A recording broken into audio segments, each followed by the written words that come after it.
फागुन अपने झोली में नवजीवन की विभूति लेकर आ पहुंचा था। आम के पेड़ दोनों हाथों से बौर के सुगंध बांट रहे थे और कोयल आम की डालियों में छिपी हुई संगीत का गुप्त दान कर रही थी। गांव में ऊख की बुआई लग गई थी। अभी धूप नहीं निकली, पर होरी खेत में पहुंच गया। धनिया, सोना, रूपा तीनों तलैया से ऊख के भीगे हुए गट्ठे निकाल निकाल कर खेत में ला रही हैं और होरी गड़ासे से ऊख के टुकड़े कर रहा है। अब वह दाता दीन की मजूरी करने लगा है। अब वह किसान नहीं, मजूर है। दाता दीन से अब उसका पुरोहित जजमान का नाता नहीं, मालिक मजदूर का नाता है। दाता दीन ने आकर डांटा, हाथ और फुर्ती से चलाओ होरी, इस तरह तो तुम दिन भर में ना काट सकोगे। होरी ने आहत अभिमान के साथ कहा, चला ही तो रहा हूँ महाराज, बैठा तो नहीं हूँ। दाता दीन मजूरों से रगड़ कर काम लेते थे, इसलिए उनके यहाँ कोई मजूर टिकता न था। होरी उनका स्वभाव जानता था, पर जाता कहाँ। पंडित उसके सामने खड़े होकर बोले, चलाने चलाने में भेद है। एक चलाना वह है कि घड़ी भर में काम तमाम, दूसरा चलाना वह है कि दिन भर में भी एक बोझ ऊँख न कटे। होरी ने विष का घूंट पीकर और जोर से हाथ चलाना शुरू किया। इधर महीने से उसे पेट भर भोजन न मिलता था। प्रायः 1 जून तो चबेने पर ही कटता था। दूसरे जून भी कभी आधा पेट भोजन मिला, कभी कड़ाका हो गया। कितना चाहता था कि हाथ और जल्दी जल्दी उठे, मगर हाथ जवाब दे रहा था। इस पर दाता दीन सिर पर सवार थे। क्षण भर दम ले लेने पाता तो ताज़ा हो जाता, लेकिन दम कैसे ले, घुड़कियाँ पड़ने का भय था। धनिया और दोनों लड़कियां ऊख के गट्ठे लिए गीली साड़ियों से लथपथ कीचड़ में सनी हुई आई और गट्ठे पटक कर दम मारने लगी कि दाता दीन ने डांट बताई, यहाँ तमाशा क्या देख रही है धनिया, जा अपना काम कर, पैसे सेंध में नहीं आते। पहर भर में तू एक खेप लाई है, इस हिसाब से तो दिन भर भी ऊख न ढूल पाएगी। धनिया ने त्योरी बदल कर कहा, क्या जरा दम भी ना लेने दोगे महाराज? हम भी तो आदमी हैं, तुम्हारी मजूरी करने से बैल नहीं हो गए। जरा मूड पर एक गट्ठा लाद कर लाओ तो हाल मालूम हो। दाता दीन बिगड़ उठे, पैसे देते हैं काम करने के लिए, दम मारने के लिए नहीं। दम लेना है तो घर जाकर लो। धनिया कुछ कहने ही जा रही थी कि होरी ने फटकार बताई, तू जाती क्यों नहीं धनिया, क्यों हुज्जत कर रही है? धनिया ने बीड़ा उठाते हुए कहा, जा तो रही हूँ, लेकिन चलते हुए बैल को ओंगी ना देना चाहिए। दाता दीन ने लाल आंखें निकाल ली। जान पड़ता है अभी मिजाज ठंडा नहीं हुआ, तभी दाने दाने को मोहताज हो। धनिया भला क्यों चुप रहने लगी थी। तो तुम्हारे द्वार पर भीख मांगने तो नहीं जाती? दाता दीन ने पैने स्वर में कहा, अगर यही हाल रहा तो भीख भी मांगोगी। धनिया के पास जवाब तैयार था, पर सोना उसे खींच कर तलैया की ओर ले गई। नहीं बात बढ़ जाती, लेकिन आवाज़ की पहुँच के बाहर जाकर दिल की जलन निकाली। भीख मांगो तुम, जो भिखमंगे की जात हो। हम तो मजूर ठहरे, जहाँ काम करेंगे वहीं 4 पैसे पाएंगे। सोना ने उसका तिरस्कार किया। अम्मा जाने भी दो, तुम तो समय नहीं देखती, बात बात पर लड़ने बैठ जाती हो। होरी उन्मत्त की भांति सिर से ऊपर गड़ासा उठा उठा कर ऊँख के टुकड़ों के ढेर करता जाता था। उसके भीतर जैसे आग लगी हुई थी, उसमें अलौकिक शक्ति आ गई थी। उसमें जो पीढ़ियों का संचित पानी था, वह इस समय जैसे भाप बनकर उसे यंत्र किसी अंध शक्ति प्रदान कर रहा था। उसकी आंखों में अंधेरा छाने लगा, सिर में फिरकी सी चल रही थी, फिर भी उसके हाथ यंत्र की गति से बिना थके बिना रुके उठ रहे थे। उसकी देह से पसीने की धार निकल रही थी, मुंह से फिचकुर छूट रहा था और सिर में धम धम का शब्द हो रहा था, पर उस पर जैसे कोई भूत सवार हो गया हो। सहसा उसकी आंखों में निविड़ अंधकार छा गया। मालूम हुआ वह जमीन में धंसा जा रहा है। उसने संभलने की चेष्टा में शून्य में हाथ फैला दिए और अचेत हो गया। गड़ासा हाथ से छूट गया और वह औंधे मुंह जमीन पर पड़ गया। उसी वक्त धनिया ऊँख का गट्टा लिए आई। देखा तो कई आदमी होरी को घेरे खड़े हैं। एक हलवाहा दाता दीन से कह रहा था, मालिक तुम्हें ऐसी बात ना कहनी चाहिए जो आदमी को लग जाए, पानी मरते ही मरते तो मरेगा। धनिया ऊँख का गट्टा पटक पागलों की तरह दौड़ी हुई होरी के पास गई और उसका सिर अपने जांघ पर रखकर विलाप करने लगी। तुम मुझे छोड़कर कहाँ जाते हो? अरे सोना, दौड़कर पानी ला और जाकर शोभा से कह दे दादा बेहाल हैं। हाय भगवान, अब मैं कहाँ जाऊँ? अब किसकी होकर रहूँगी? कौन मुझे धनिया कहकर पुकारेगा? लाला पटेश्वरी भागे हुए आए और स्नेह भरी कठोरता से बोले, क्या करती है धनिया, हो संभाल, होरी को कुछ नहीं हुआ, गर्मी से अचेत हो गए हैं, अभी होश आया जाता है। दिल इतना कच्चा कर लेगी तो कैसे काम चलेगा। धनिया ने पटेश्वरी के पांव पकड़ लिए और रोती हुई बोली, क्या करूं लाला जी नहीं मानता। भगवान ने सब कुछ हर लिया, मैं सब्र कर गई, अब सब्र नहीं होता। हाय रे मेरा हीरा।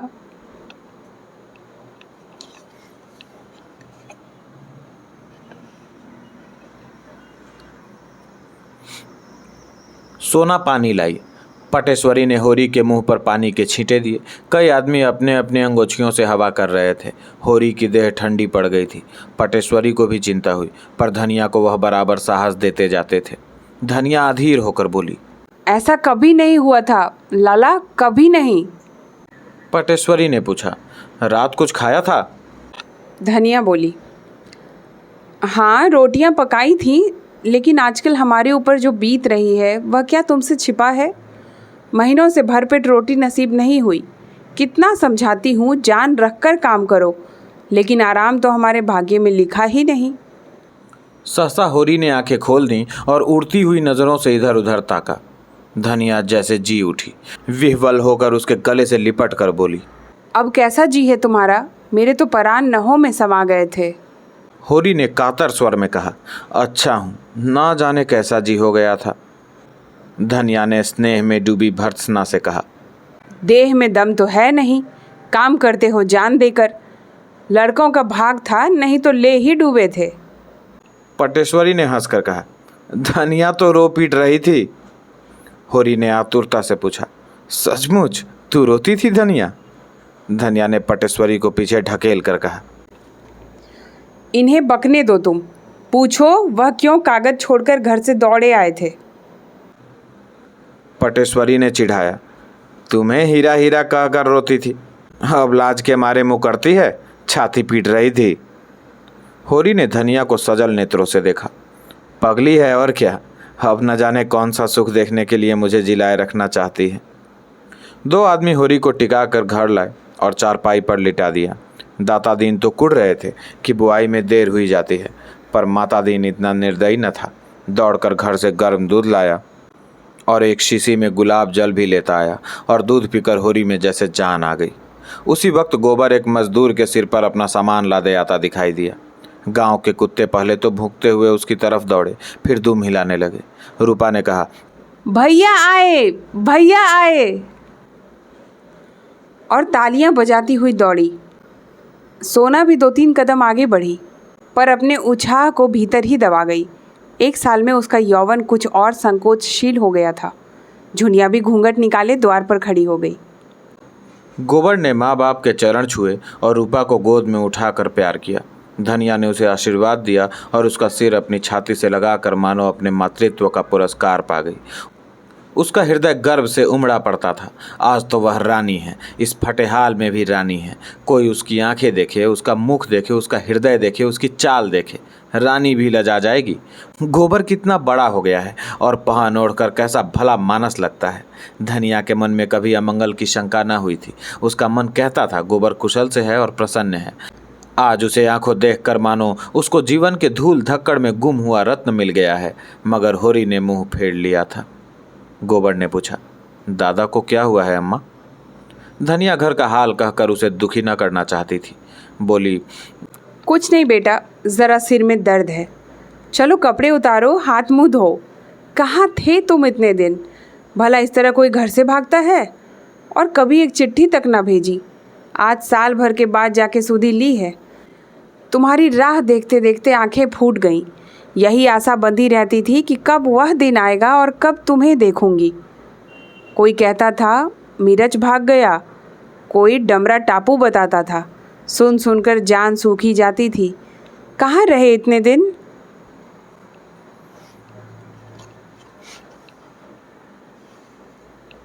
गोबर ने शर्माते हुए कहा, कहीं दूर नहीं गया था अम्मा, यहीं लखनऊ में तो था। और इतने नियरे रहकर भी कभी एक चिट्ठी ना लिखी? उधर सोना और रूपा भीतर गोबर का सामान खोलकर चीज का बांट बखड़ा करने में लगी हुई थी, लेकिन झुनिया दूर खड़ी थी।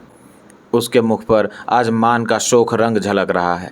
गोबर ने उसके साथ जो व्यवहार किया है आज वह उसका बदला लेगी। आसामी को देखकर महाजन उससे वह रुपए वसूल करने को भी व्याकुल हो रहा है जो उसने बट्टे खाते में डाल दिए थे। बच्चा उन चीज़ों की ओर लपक रहा था और चाहता था सब का सब एक साथ मुंह में डाल ले, पर झुनिया उसे गोद से उतरने न देती थी। सोना बोली, भैया तुम्हारे लिए आईना कंघी लाए हैं भाभी। झुनिया ने उपेक्षा भाव से कहा, मुझे ऐना कंघी ना चाहिए, अपने पास रखे रहें। रूपा ने बच्चे की चमकीली टोपी निकाली। ओहो, यह तो चुन्नू की टोपी है, और उसे बच्चे के सिर पर रख दिया। झुनिया ने टोपी उतारकर फेंक दी और सहसा गोबर को अंदर आते देखकर वह बालक को लिए अपनी कोठरी में चली गई। गोबर ने देखा सारा सामान खुला पड़ा है। उसका जी तो चाहता है पहले झुनिया से मिलकर अपना अपराध क्षमा कराए, लेकिन अंदर जाने का साहस नहीं होता। वहीं बैठ गया और चीज़ें निकाल निकाल हर एक को देने लगा। मगर रूपा इसलिए फूल गई कि उसके लिए चप्पल क्यों नहीं आए, और सोना उसे चिढ़ाने लगी, तू क्या करेगी चप्पल लेकर, अपनी गुड़िया से खेल। हम तो गुड़िया देखकर नहीं रोते, तू मेरी चप्पल देखकर क्यों रोती है। मिठाई बांटने की जिम्मेदारी धनिया ने अपने ऊपर ली। इतने दिनों बाद लड़का कुशल से घर आया है, वह गांव भर में बैना बंटवाएगी। एक गुलाब जामुन रूपा के लिए ऊंट के मुंह में जीरे के समान था। वह चाहती थी हांडी उसके सामने रख दी जाए, वह कूद कूद खाए। अब संदूक खुला और उसमें से साड़ियाँ निकलने लगी। सभी किनारदार थी, जैसा पटेश्वरी लाला के घर में पहनी जाती हैं, मगर हैं बड़ी हल्की। ऐसी महीन साड़ियाँ भला कै दिन चलेंगी। बड़े आदमी जितनी महीन साड़ियाँ चाहे पहने, उनकी महरियों को बैठने और सोने के सिवा और कौन काम है। यहाँ तो खेत खलियान सभी कुछ है। अच्छा, होरी के लिए धोती के अतिरिक्त एक दुपट्टा भी है। धनिया प्रसन्न होकर बोली, यह तुमने बड़ा अच्छा किया बेटा, इनका दुपट्टा बिल्कुल तार तार हो गया था। गोबर को उतनी देर में घर की परिस्थिति का अंदाजा हो गया था। धनिया की साड़ी में कई पैबंद लगे हुए थे। सोना की साड़ी सिर पर फटी हुई थी और उसमें से उसके बाल दिखाई दे रहे थे। रूपा की धोती में चारों तरफ झालरें सी लटक रही थी। सभी के चेहरे रूखे, किसी के देह पर चिकनाहट नहीं। जिधर देखो विपन्नता का साम्राज्य था। लड़कियां तो साड़ियों में मगन थीं। धनिया को लड़के के लिए भोजन की चिंता हुई। घर में थोड़ा सा जौ का आटा सांच के लिए सच कर रखा हुआ था। इस वक्त तो चबेने पर कटती थी, मगर गोबर अब वह गोबर थोड़े ही है, उससे जौ का आटा खाया भी जाएगा। परदेश में न जाने क्या क्या खाता पीता रहा होगा। जाकर दुलारी की दुकान से गेहूं का आटा, चावल, घी उधार लाई। इधर महीने से सहुआइन एक पैसे की चीज़ उधार न देती थी, पर आज उसने एक बार भी न पूछा पैसे कब दोगी। उसने पूछा, गोबर तो खूब कमा के आया है ना।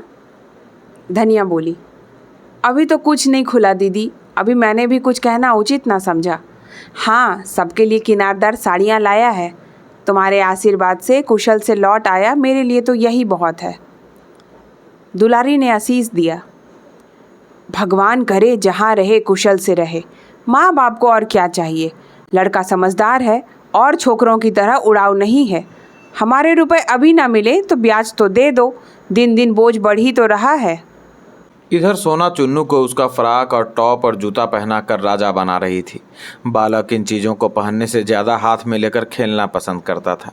अंदर गोबर और झुनिया के मान मनोवल का अभिनय हो रहा था। झुनिया ने तिरस्कार भरी आंखों से देखकर कहा, मुझे लाकर यहाँ बिठा दिया, आप परदेश की राह ली, फिर न खोज न खबर कि मरती है या जीती है। साल भर के बाद अब जाकर तुम्हारी नींद टूटी है। कितने बड़े कपटी हो तुम। मैं तो सोचती हूँ कि तुम मेरे पीछे पीछे आ रहे हो और आप उड़े तो साल भर के बाद लौटे। मर्दों का विश्वास ही क्या, कहीं कोई और ताक ली होगी, सोचा होगा एक घर के लिए है ही, एक बाहर के लिए भी हो जाए। गोबर ने सफाई दी, झुनिया, मैं भगवान को साक्षी देकर कहता हूँ, जो मैंने कभी किसी और की ओर ताका भी हो। लाज और डर के मारे घर से भागा ज़रूर, मगर तेरी याद एक क्षण के लिए भी मन से न उतरती थी। अब तो मैंने तय कर लिया है कि तुझे भी लेता जाऊँगा, इसलिए आया हूँ। तेरे घर वाले तो बहुत बिगड़े होंगे। दादा तो मेरी जान लेने पर ही उतारू थे।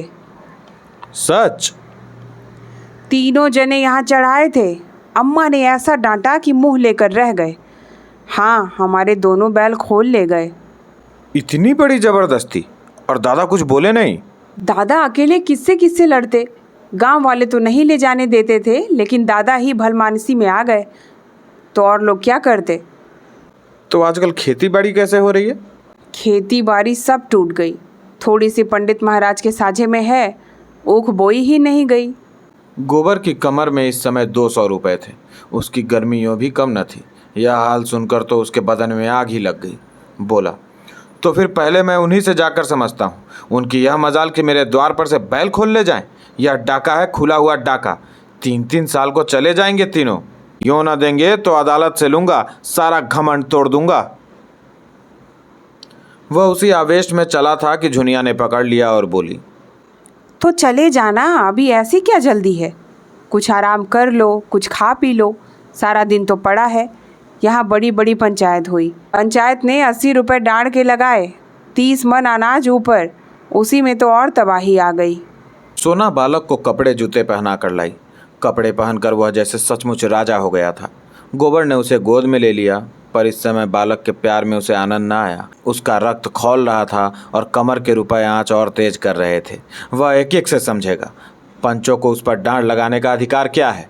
कौन होता है कोई उसके बीच में बोलने वाला? उसने एक औरत रख ली तो पंचों के बाप का क्या बिगड़ा? अगर इसी बात पर वह फौजदारी में दावा कर दे तो लोगों के हाथों में हथकड़ियाँ पड़ जाएं। सारी गृहस्थी तहस नहस हो गई। क्या समझ लिया है उसे इन लोगों ने? बच्चा उसकी गोद में जरा सा मुस्कुराया, फिर जोर से चीख उठा जैसे कोई डरावनी चीज देख ली हो। झुनिया ने बच्चे को उसकी गोद से ले लिया और बोली, अब जाकर नहा धो लो। किस सोच में पड़ गए? यहाँ सबसे लड़ने लगो तो एक दिन निवाह ना हो। जिसके पास पैसे हैं वही बड़ा आदमी है, वही भला आदमी है। पैसे ना हो तो उस पर सभी रौब जमाते हैं। मेरा गधापन था कि मैं घर से भागा। नहीं देखता कैसे कोई एक ढेला डांड लेता है।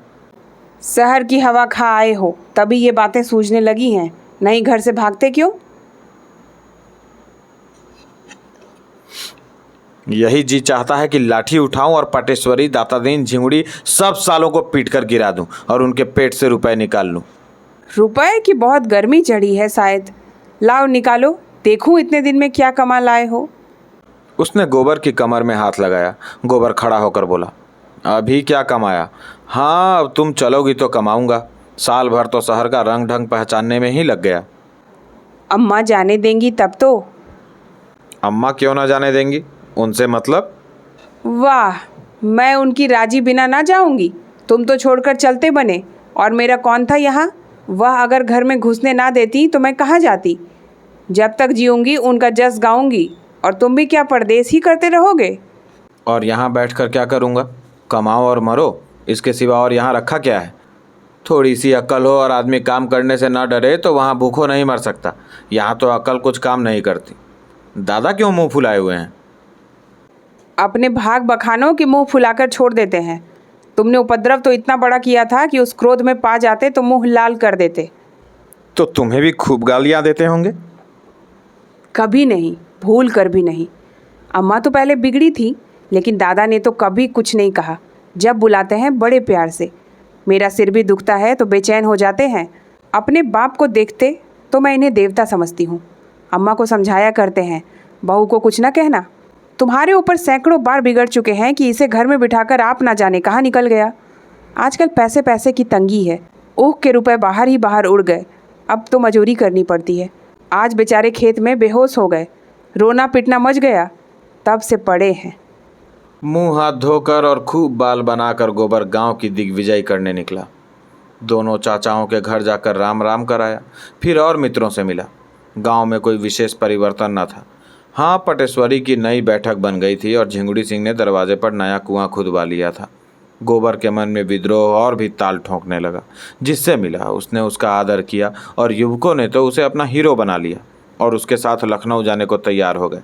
साली भर में वह क्या से क्या हो गया था। सहसा झिंगुड़ी सिंह अपने कुएं पर नहाते हुए मिल गए। गोबर निकला मगर सलाम न किया, न बोला। वह ठाकुर को दिखा देना चाहता था, मैं तुम्हें कुछ नहीं समझता। झिंगुड़ी सिंह ने खुद ही पूछा, कब आए गोबर? मजे में तो रहे? कहीं नौकर थे लखनऊ में?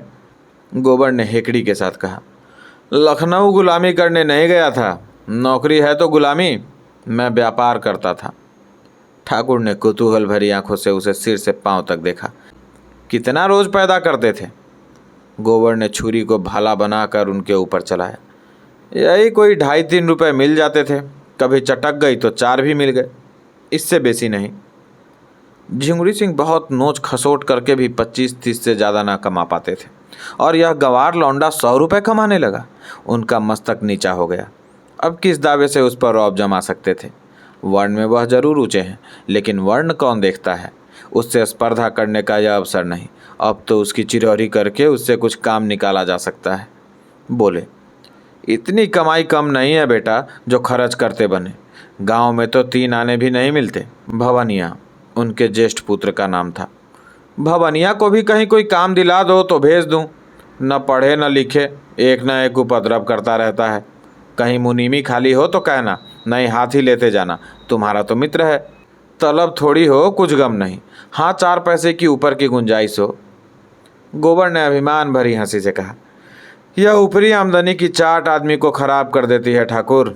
लेकिन हम लोगों की आदत कुछ ऐसी बिगड़ गई है कि जब तक बेईमानी न करें पेट ही नहीं भरता। लखनऊ में मुनीमी मिल सकती है, लेकिन हर एक महाजन ईमानदार चौकस आदमी चाहता है। मैं भवानी को किसी के गले बांध तो दूं, लेकिन पीछे इन्होंने कहीं हाथ लपकाया तो वह तो मेरी गर्दन पकड़ेगा। संसार में इल्म की कदर नहीं, ईमान की कदर है।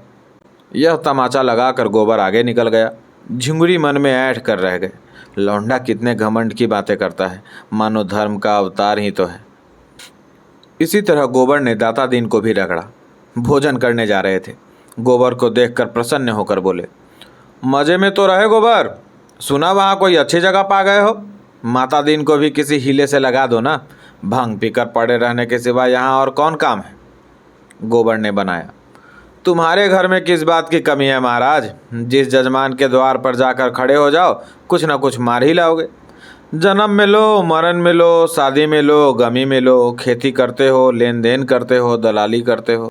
किसी से कुछ भूल चूक हो जाए तो डांट लगाकर उसका घर लूट लेते हो।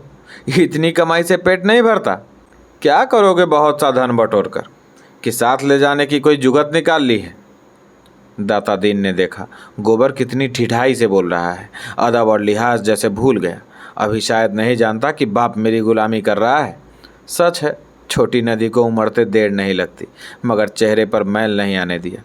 जैसे बड़े लोग बालकों से मूछें उखड़वा कर भी हंसते हैं, उन्होंने भी इस फटकार को हंसी में लिया और विनोद भाव से बोले, लखनऊ की हवा खा के तू बड़ा चंट हो गया है गोबर। ला, क्या कमा के लाया है, कुछ निकाल। सच कहता हूँ गोबर, तुम्हारी बड़ी याद आती थी। अब तो रहोगे कुछ दिन। हाँ, अभी तो रहूँगा कुछ दिन। उन पंचों पर दावा करना है जिन्होंने डांड के बहाने मेरे 150 रुपये हजम किए हैं। देखूँ कौन मेरा हुक्का पानी बंद करता है और कैसे बिरादरी मुझे जात बाहर करती है।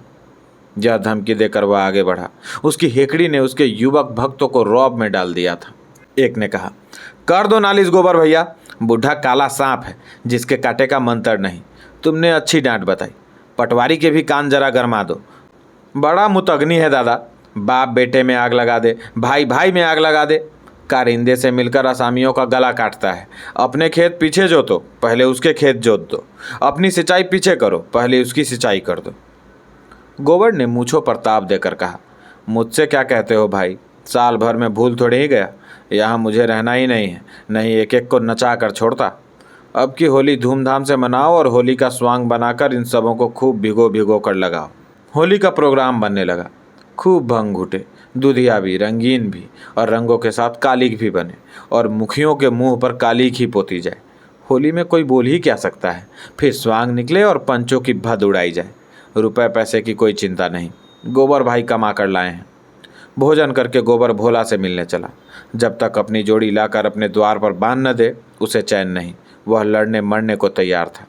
होरी ने कातर स्वर में कहा, रार मत बढ़ाओ बेटा, भोला गोई ले गए, भगवान उनका भला करे, लेकिन उनके रुपए तो आते ही थे।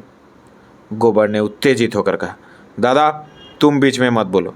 उनकी गाय 50 की थी, हमारी गोई 150 में आई थी। 3 साल हमने जोती, फिर भी 150 की ही थी। वह अपने रुपए के लिए दावा करते, डिग्री कराते या जो चाहे करते, हमारे द्वार से जोड़ी क्यों खोल ले गए। और तुम्हें क्या कहूँ, इधर गोई खो बैठे, उधर 150 रुपये डांड के भरे। यह है गऊ होने का फल। मेरे सामने जोड़ी ले जाते तो देखता, तीनों को यहीं ज़मीन पर सुला देता और पंचों से तो बात तक ना करता। देखता कौन मुझे बिरादरी से अलग करता है। लेकिन तुम बैठे ताकते रहे। होरी ने अपराधी की भांति सिर झुका लिया, लेकिन धनिया यह नीति कैसे देख सकती थी। बोली, बेटा तुम भी अंधेर करते हो। हुक्का पानी बंद हो जाता तो गांव में निर्वाह कैसे होता। जवान लड़की बैठी है, उसका भी कहीं ठिकाना लगाना है या नहीं।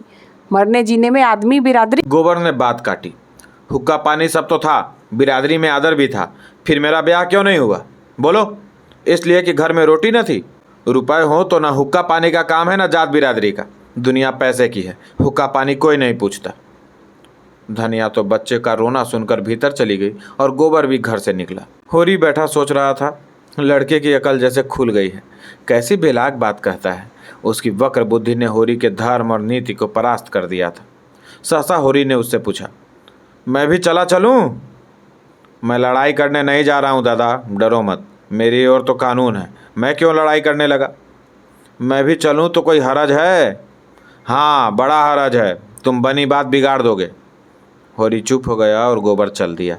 5 मिनट भी न हुए होंगे कि धनिया बच्चे को लेकर बाहर निकली और बोली, क्या गोबर चला गया अकेले? मैं कहती हूँ तुम्हें भगवान कभी बुद्धि देंगे या नहीं? भोला क्या सहज में गोई देगा? तीनों उस पर टूट पड़ेंगे बाज की तरह। भगवान ही गुसल करे। अब किससे कहूँ? दौड़कर गोबर को पकड़ लो, तुमसे तो मैं हार गई। होरी ने कोने से डंडा उठाया और गोबर के पीछे दौड़ा। गांव के बाहर आकर उसने निगाह दौड़ाई। एक क्षीण सी रेखा क्षितिज से मिली हुई दिखाई दी। इतनी ही देर में गोबर इतनी दूर कैसे निकल गया? होरी की आत्मा उसे धिक्कारने लगी। उसने क्यों गोबर को रोका नहीं? अगर वह डांट कर कह देता भोला के घर मत जाओ तो गोबर कभी न जाता, और अब उससे दौड़ा भी तो नहीं जाता। वह हार कर वहीं बैठ गया और बोला, उसकी रक्षा करो महावीर स्वामी। गोबर उस गांव में पहुंचा तो देखा कुछ लोग बरगद के नीचे बैठे जुआ खेल रहे हैं। उसे देखकर लोगों ने समझा पुलिस का सिपाही है। कौड़ियां समेट कर भागे कि सहसा जंगी ने उसे पहचान कर कहा, अरे यह तो गोवर्धन है। गोबर ने देखा जंगी पेड़ की आड़ में खड़ा झांक रहा है। बोला, डरो मत जंगी भैया, मैं हूँ। राम राम, आज ही आया हूँ। सोचा चलूँ सबसे मिलता आऊँ, फिर न जाने कब आना हो।